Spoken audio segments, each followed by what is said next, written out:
Ito isang DC power converter and regulator na kayang mag-supply as little as 2 volts para sa isang LED kung gagawa ka ng project or 5 volts para sa USB ports. Pwede mo gamitin to para paandarin ang isang 12 volt motor or hanggang 24 volts para sa isang pilot light. At iba pa. Wait, here's more. It can charge batteries or power devices using solar panels. Panoorin ang video na to.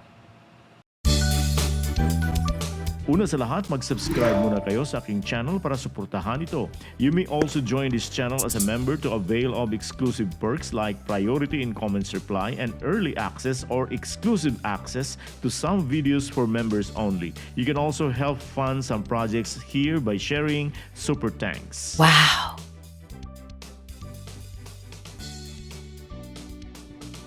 Ito ay isang direct current buck boost converter na kayang mag-step down ng voltahe hanggang 0. I set the voltage to 0.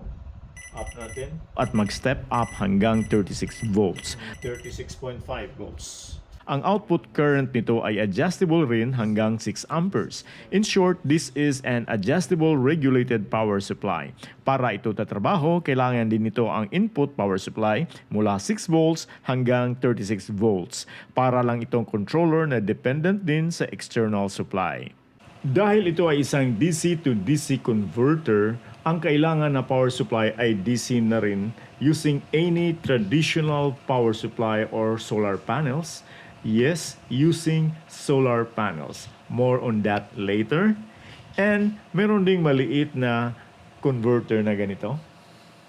Ito isang working buck converter circuit. Kahit ito'y maliit, pero it can regulate power supply from 1.2 volts hanggang 37 volts depending on your input voltage. Pero hanggang 1.5 amperes lang ang output current nito kasi maliit lang ito. This buck boost converter is quite popular. Matagal na rin ito sa market, at least 5 years na, and the price remain competitive and fair. Pero kung bibili kayo nito, marami itong version o models. Itong nabili ko ay 3rd generation upgrade na. Model number nito ay XY-SK120 by Cinelink.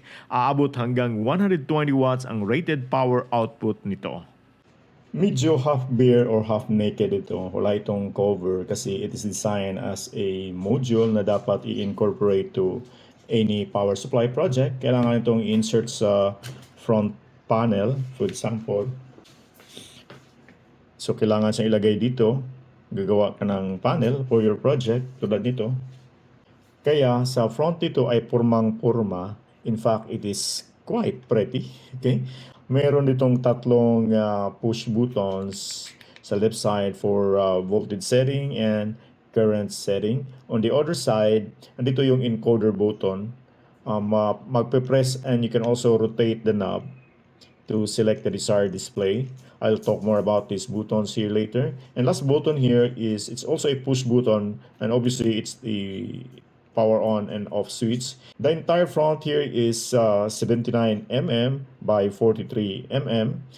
Pero yung LCD display is only 1.8 inches, but the viewing area is only about 38 by 29 mm. So mas maliit pa ang actual screen view nito.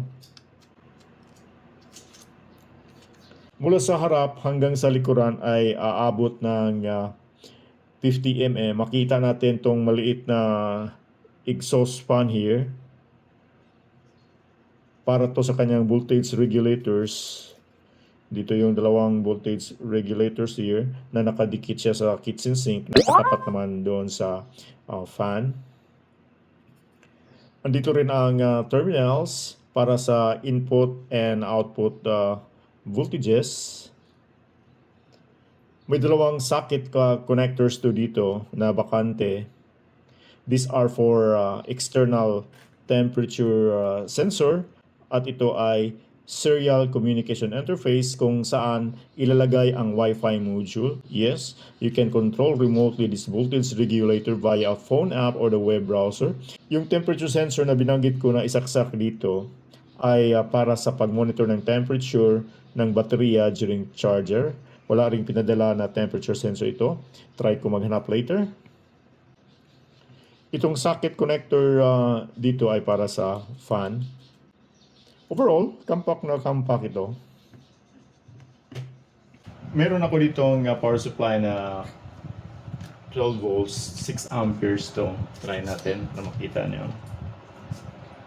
Okay, it's 12.55 yung voltahe niya.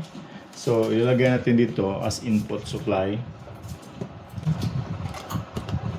Okay. Oh, automatically nag-on siya. Okay. Ganda yung view niya, tingnan niyo. So, ito, naka-indicate off siya, pero may display. Once mayroon siyang input voltage, input na kuryente, nag-iilaw yung display. Pero nakalagay ito off. Press natin. Naka-on na siya ulit. I set the voltage to 0. Up natin. Remember, capable siya na mag-step up to 36 volts. Lampas, no? 36.5 volts. Yun ang maximum niya. Ang napakaganda kung meron kang ganito na regulator, voltage regulator, makapag-experiment ka. For example, nilagay ko tong aking PLT module dito at malamig na siya. Oh. Nagmo-moist na siya talaga. Then, I set the voltage at constant 12 volts. Then, sa ngayon, nasa 3 amperes yung current niya. And remember, yung input natin na power supply is capable up to 6 amperes. At makikita mo rin dito, umiikot na yung kanyang exhaust fan here na maliit. Iikot lang siya pag mag-start na iinit yung regulator, kaya mag-on siya. Kung hindi naman mainit yung regulator nito, nag-off tong fan dito. At tingnan nyo dito sa aking multi-tester, it's 11.7 dahil ito nag-drop siya. Pero yung readings niya is mayroong discrepancy ng maliit, although maliit lang yan. Di ko alam kung sinong perfect, ito ba or ito ba. Puro China to eh. Sa mga LED naman, maganda rin ito kasi you can adjust the voltage as low as 2 volts. Tingnan nyo to. Nasa 2 volts lang yung supply niya at 1 ampere. Then, umilaw tong LED. Yung itong green, actually green LED to. Pero, hindi ako naglagay ng dropping resistor dyan kasi I can fix the voltage. And this green LED has a drop voltage of has a voltage drop of 2 to 2.3 volts. Ito namang vibe pump ko, yung vibrator pump, try natin 12 volts nito. So nakaset to sa 12 volts at saka binaba ko sa 3 amperes lang yung power supply, yung current niya. Tingnan nyo. I set the voltage down. You see? Pag mababa na yung voltahe, hina din yung motor. So maganda talaga siya para sa experiment natin.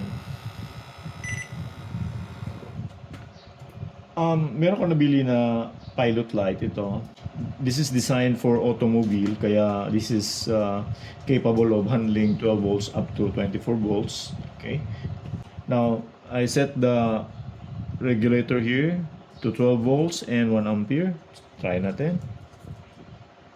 Yan ang voltahe niya. So, nasa 2 amperes siya. I-set natin yung voltahe. Try natin ibaba sa 12 volts. Ano mangyari? You see that? Nagdi-dim siya. Okay. Hanggang patay na siya. Yan. Kung 3 volts lang, yun lang ilaw niya. Kung 6 volts naman, yan ang niya, ilaw. Pag naka full siya at 12 volts, talagang okay.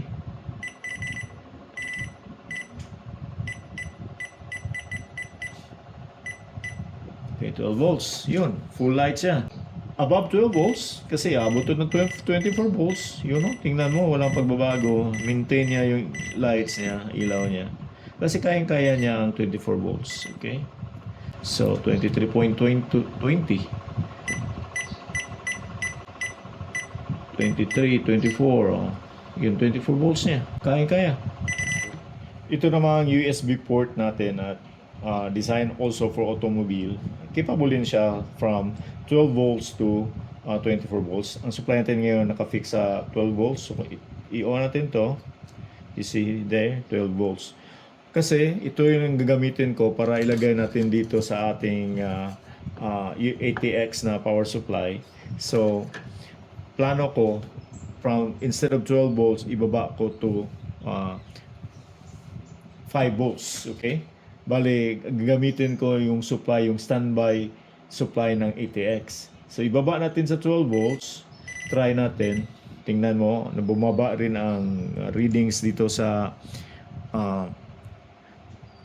ating USB. Try natin kung kaya 5 volts. Okay. 5 volts pero naka-register ito. Dito sa ating regulator nakalagay 5 volts. Dito naman sa ating multi-tester is 5.1. Pero dito is 5.79. Okay. Ang laki ng diferensya niya. So, probably mali ito eh. Hindi siya eksakto. Ito, nag 5.0 na ating multi-tester, 5.0 din ito ating regulator. But dito, sa ating USB ports, 5.79 na naka-register. Wala kasi itong manual. However, nasa seller's page ang manual nito. Kaya doon na rin ako nakabase on how to operate this voltage regulator. Basic functions lang ng regulator ang aking explain to make this video shorter. I have a tutorial video on how to set and how to use the controls on the regulator. Paki-check sa link in the description and in the comment section. First of all, as I showed it to you kanina, once my input power supply naka-connect dito, mag-iilaw ang display nito kahit naka-off ang power status niya. Ito, naka-on siya. Let's say off natin. Off nakalagay, pero mababasa dyan may nakailaw yung display. Okay? But actually, wala yang readings. Ano yan? Tingnan nyo, nag-zero na lahat. Then, naka-off din natin itong load natin na LED pilot light. So, pag i-on natin, switch on natin, may status symbol dyan, status na indicator naka-on. Then, naka-on na rin yung load natin. Then, may readings dito na sa voltage at saka current niya. Sabi ko kanina, pwede ito mag-charge ng battery sa mga devices natin. Once mag-connect ka ng battery sa output nito, nakalagay din ang icon ng battery. And sinubukan ko mag-charge ng battery sa likuran, yung lead acid battery. This device has also a MPPT function or the maximum power point tracking na karaniwan na sa mga solar charge controllers. Subukan natin ngayon ang solar charging. So nakakonect itong solar panel ko, itong linyang ito, doon sa input voltage natin at saka yung out ng regulator ay nandito pupunta sa baterya. So ang open circuit voltage nitong ating solar panel ay 6.68 volts. So ito yung ginagamit ko pag-charge nito sa aking emergency lamp. So try natin. Naka-off pa yan. Then i-turn on natin. Titingnan mo naka-indicate na dito yung battery niya kasi naka-connect na yung battery. Turn on natin. Naka-on na. And by the way, before I set up this for solar charging, I turn on first the MPPT. Kaya mapapakita nyo dito, nakalagay MPPT. Okay? So, nag-beep siya. Hindi ko maintindihan yan. Sige lang. Observe lang natin muna. Palagi siyang nag-on and off. Titingnan nyo, naka-on. Then, bigla yang mag-off. Mag-beep yan. Off na naman. So, parang may problema. Hindi siya sa charge kasi nag-on and off. I do not know yet kung ano talaga ang problema. I'll try my other panel kung subukan natin mas mataas na voltahe. Ito, this time ginamit ko yung solar panel ng aking solar electric fan. Meron siyang open circuit voltage na about 10 volts. Titingnan natin ito sa input niya. In is 9.21 volts and up and down siya. So, probably yan ng 10 volts actually ang kanyang input voltage. So, titingnan natin. Oh, nag-off. Hindi ko lang alam kung bakit ganyan.